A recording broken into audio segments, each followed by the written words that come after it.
नमस्कार दोस्तों, आपका स्वागत है हमारे YouTube चैनल डरावने किस्से में। आज की हमारी कहानी है मुर्दाघर की वो रात। अशोक के पिताजी की मौत दोपहर 2 बजे हो गई थी, इसलिए डॉक्टरों ने उनकी बॉडी मुर्दाघर में रखी थी।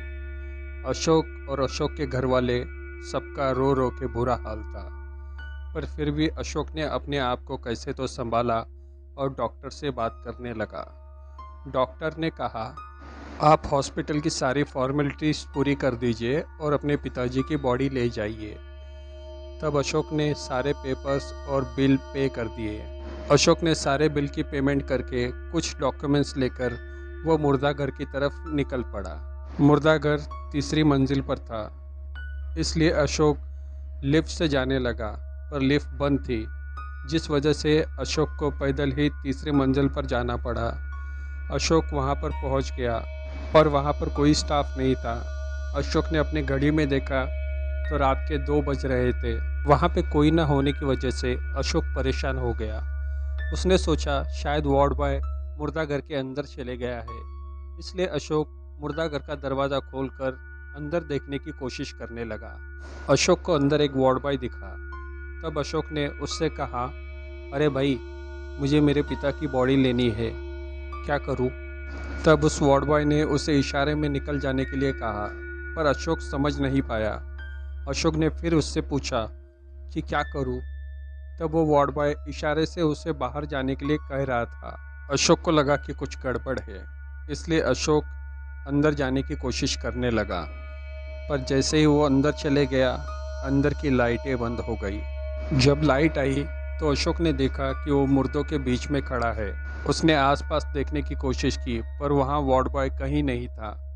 अब वो समझ चुका था कि यहाँ पर कुछ गलत हो रहा है, इसलिए वो दरवाजे से बाहर भागने की कोशिश करने लगा, पर उतने में ही एक मुर्दे ने उसका हाथ पकड़ लिया। जिस मुर्दे ने अशोक का हाथ पकड़ा था वो बुरी तरह से जल चुका था। अशोक उसका हाथ देखकर बुरी तरह से कांपने लगा। उसके हाथ पांव ठंडे पड़ गए और उसके हाथ से सारे पेपर ज़मीन पर बिखर गए। अशोक फिर भी अपने आप को छुड़ाने की कोशिश कर रहा था। इतने में वो मुर्दा उठ गया। अशोक ने जैसे ही मुर्दे का चेहरा देखा, उसकी चीख निकल गई। इतने में ही मुर्दाघर का दरवाज़ा खुला और एक वार्ड बॉय अंदर की तरफ आ गया। वो वार्ड बॉय जैसे ही अंदर आ गया, सब कुछ नॉर्मल हो गया। तब उस वार्ड बॉय ने उससे पूछा कि अंदर कैसे आए। तब अशोक ने उसे सब कुछ सच सच बता दिया। उस वार्ड बॉय ने पेपर उठाए, उसके पिताजी की बॉडी बाहर निकाली और अशोक को बाहर लेकर आ गया। अशोक ने वार्ड बॉय से पूछा कि मैंने जो देखा था वो क्या था। तब उस वार्ड बॉय ने बताया, ये राज अगर आप किसी को नहीं बताएंगे तो ही मैं ये आपको बताऊंगा। अशोक मान गया। अब वो वार्ड बॉय कहने लगा कि यहाँ पर 2 साल पहले एक इंसान जिसे नशा करने की बुरी आदत थी, वो इंसान बुरी तरह से जल गया और इस अस्पताल में आ पहुंचा, पर पैसों की कमी की वजह से उसका ऑपरेशन न हो सका। उसके परिवार ने बहुत सारी मिन्नतें की, पर फिर भी यहाँ के डॉक्टर नहीं माने और उस पेशेंट की इसी अस्पताल में मौत हो गई।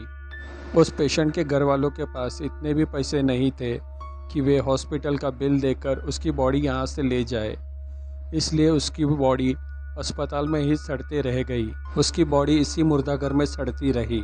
कुछ दिनों बाद यहाँ के वार्ड बॉय को मुर्दाघर के अंदर जली हुई लाश दिखना शुरू हुआ।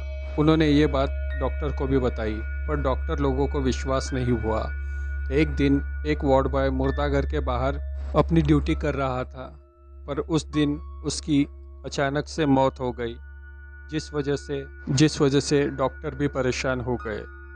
अब उन लोगों ने एक तांत्रिक को बुलाकर यहाँ पर पूजा कराई। फिर उसने अपने मंत्रों की शक्ति से उसे बांध दिया।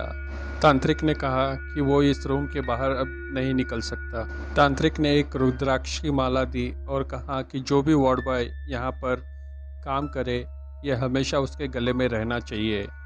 अगर वो बिना रुद्राक्ष के इसके अंदर आया तो शायद भगवान ही उसे बचा सकता है। इतना कहकर वो निकल गए। डॉक्टर ने हॉस्पिटल की इज्जत के लिए ये बात किसी को नहीं बताई।